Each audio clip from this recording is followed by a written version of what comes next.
மாவட்ட அளவிலான ஓட்டப்பந்தயம் நடைபெற்று கொண்டிருந்தது. கடந்த ஒரு மாதமாக தீவிர பயிற்சி எடுத்து களத்தில் ஓடுவதற்கு தயாராக இருந்தான் மணி. எப்படியாவது முதல் பரிசு வெல்ல வேண்டும் என்ற எண்ணம் தான் மனதில் ஓடிக்கொண்டிருந்தது. விசில் ஊதப்பட்ட சத்தம் கேட்டவுடன் ஓடத் தொடங்கினான். அவனது கால்கள் குதிரையைப் போல பறந்தன. எல்லாரையும் முந்தி ஓடி வந்து முதல் இடத்தை பிடித்தான். பரிசு வாங்கிய கையோடு வீட்டிற்குள் சென்றான். வயலில் உழுது கொண்டிருந்த அப்பாவை நோக்கி சென்று பரிசை கொடுத்தான். அவனது அப்பா மிகுந்த மகிழ்ச்சியோடு, உனது விடாமுயற்சியும் தொடர் பயிற்சிக்கும் கிடைத்த வெற்றி என்று பாராட்டினார். சில மாதங்கள் கடந்தன. பொங்கல் தினத்தன்று மணியின் ஊரில் ஓட்டப்பந்தயம் வைக்கப்பட்டது. ஊரார் முன்னிலையில் ஓடத் தொடங்கினான். ஆனால் பழைய வேகமில்லை. கால்களில் ஏதோ வலி தெரிந்தது.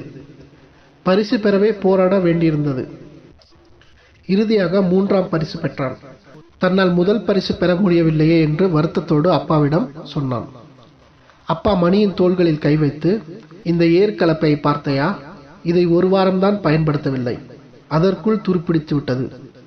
இதுபோலதான் உன்னிடம் திறமையும் ஆற்றலும் இருந்தது. ஆனால் தொடர்ந்து பயிற்சி இல்லை. அதனால்தான் உன்னால் பழைய வேகத்தில் ஓட முடியவில்லை என்றார் அப்பா. வெற்றி பெற உழைத்து கொண்டே இருக்க வேண்டும், இல்லை என்றால் துருப்பிடித்து போய்விடும் என்பது மணிக்கு புரிந்தது. தொடர் முயற்சியும் தொடர் பயிற்சியும் தான் வெற்றிக்கு காரணம்.